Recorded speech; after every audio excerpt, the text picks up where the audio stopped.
नमस्कार दोस्तों, मेरी अपनी कहानियाँ चैनल में आपका स्वागत है। मैं आज आपको एक नई कहानी सुनाने जा रही हूँ।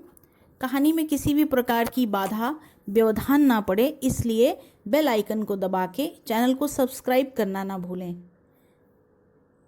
अब मैं आपको कहानी सुनाना शुरू करती हूँ। एक व्यक्ति था जो थोड़ा गरीब था और मेहनत मजदूरी करके अपना पेट पालता था।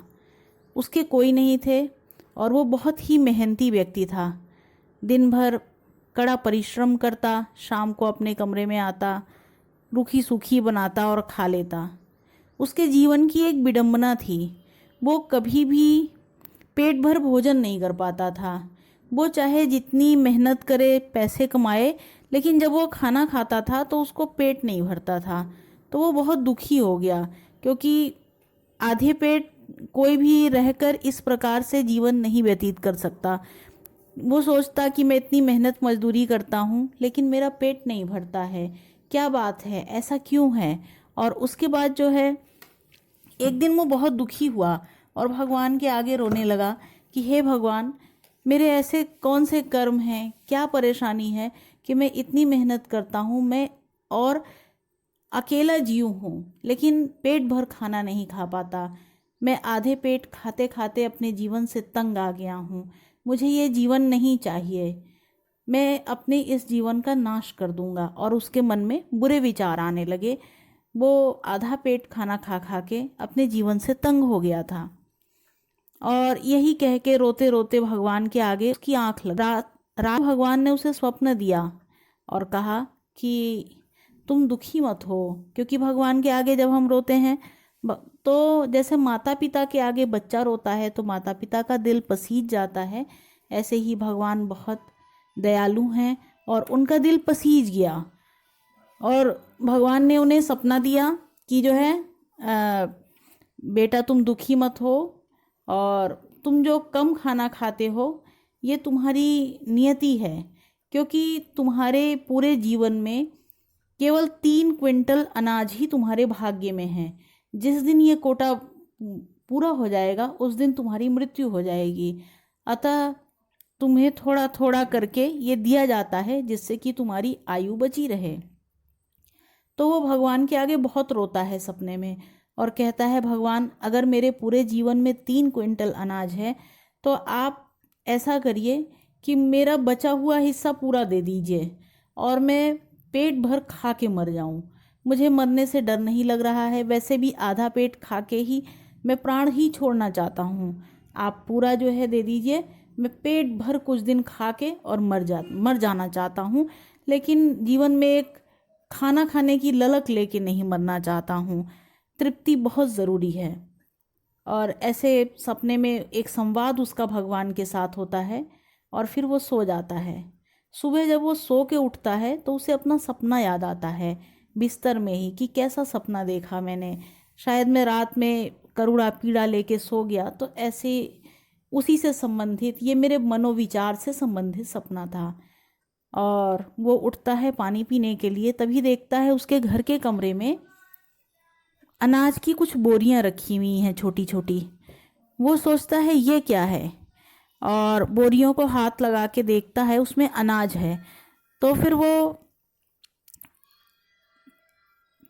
फिर वो बहुत परेशान हो जाता है, ये कहाँ से आई हैं। तभी भगवान की आवाज़ आती है कि तुम कह रहे थे ना कि तुम मेरा जीवन का बचा हुआ अनाज दे दो जिससे कि मैं पेट भर खा के मरना चाहता हूँ। तो उसने कहा, हाँ भगवान, ऐसा मैंने कहा था और वाकई मैं ऐसा ही करूँगा। उसके बाद उसने जल्दी से उसका एक मित्र था जो खाना बनाता था, हलवाई था, उसे बुलाया और कहा कि तुम इस अनाज में से अपनी मेहनताना का हिस्सा ले लो, क्योंकि मेरे पास रुपए पैसे नहीं हैं। कुछ थोड़ा सा बेच के जो है थोड़ी सब्जियां ले आओ, और उसके बाद आज इस पूरे अनाज का भंडारा कर देते हैं। उसने अपने मन में तय किया, आज वो पूरा जितना भी उसके हिस्से का बचा हुआ अनाज है उसी में से भंडारा करेगा और लोगों को खाना खिलाएगा और स्वयं भी पेट भर के खाएगा। और उसने पूरी सब्जी बनवाई और जो है जितने भी उसके अगल बगल रहने वाले लोग थे उसके गांव के, सबको बुलाया, स्वयं भी भर पेट खाया और उन्हें भी खिलाया। पेट भर खाना खा के एक लंबी डकार मारी, उसे एक बहुत बड़ी तृप्ति का एहसास हुआ, क्योंकि जीवन में कभी उसने भरपेट खाना नहीं खाया था। उसे बहुत अच्छा लगा। उसने आसमान की तरफ देख के भगवान को कोटि कोटि धन्यवाद कहा और कहा, हे भगवान, अब आप मेरे प्राण खुशी खुशी ले सकते हैं, मैंने अपने जीवन का कोटा खा लिया है। और ये कह के वो रात में सो गया। सुबह जब उसकी आँख खुली तो उसने मन ही मन भगवान को प्रणाम किया, और जब अपने घर के बरामदे में गया तो उसने देखा वहाँ पर 10 बड़ी बड़ी बोरियां अनाज की लगी हुई हैं। तो सोचने लगा, ये क्या है? तो भगवान ने कहा, ये तुम्हारा है, आवाज़ आई। तो इसके बाद उसने पूछा, ये मेरा कहाँ से है, कहाँ से आया? पर कोई आवाज़ नहीं आई। तो उसने कहा, ठीक है, जैसी ईश्वर की मर्जी, जब परमात्मा ने कहा है कि ये मेरा है तो मेरा ही है। उसने फिर से अपने हलवाई मित्र को बुलाया और कहा, तुम इसमें से अपना मेहनताना ले लो और थोड़े को बेच के साग सब्जी खरीदो, और आज फिर से एक भंडारा करो, बड़ा भंडारा कर दो, और इसमें से एक दाना बचाना मत, सब खिला दो, और मैं भी भरपेट खाऊंगा। उसके हलवाई मित्र ने फिर ऐसा ही किया, और शाम को उसने एक बड़ा भंडारा किया। गांव के बहुत सारे लोग आए, बहुत दूर दूर से लोग आए, क्योंकि क्वांटिटी भी बहुत ज़्यादा थी बनने वाले सामान की। तो लोग आए और बहुत खाया सबने। उस आदमी ने भी बहुत भरपेट खाना खाया और प्रभु को प्रणाम करते हुए सो गया। अगले दिन जब उठा तो उसने देखा उसका पूरा बरामदा और बाहर तक सैकड़ों बोरियां लगी हुई हैं। वो बहुत चिंता में पड़ गया, ये क्या है? फिर वो उन बोरियों को पकड़ के रोने लगा और भगवान से बोला, भगवान प्लीज़ मुझे बताइए, ये क्या रहस्य है?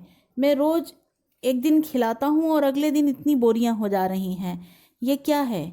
तो भगवान ने कहा, जब तुम कम कम खाते थे तब तुम केवल अपना हिस्सा खा रहे थे, अपने भाग्य का खा रहे थे, जो तुम्हारा प्रारब्ध है उसके अनुसार खा रहे थे।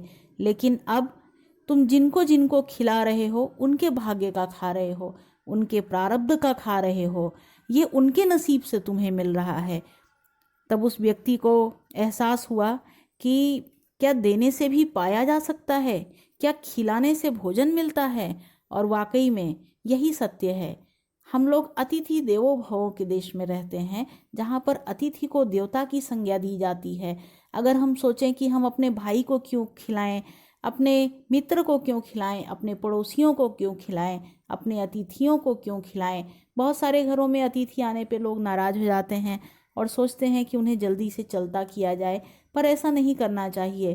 क्योंकि हो सकता हो अगर किसी जीव के रूप में, कुत्ता, बिल्ली, बंदर, गाय, किसी भी जीव के रूप में कोई आपके घर से अनाज ले रहा है, किसी गरीब मनुष्य के रूप में ले रहा है, तो आप कभी मत सोचिए कि आप उसे दे रहे हैं। दे तो वो ऊपर वाला रहा है, बल्कि जो ले रहा है वो आपको कितना कुछ दे जा रहा है जिसका आपको पता नहीं होता है। इसलिए मेरे साथियों, सबको खूब खिलाइए, स्वयं भी खाइए और मगन रहिए। यही भारतवर्ष की परिभाषा है।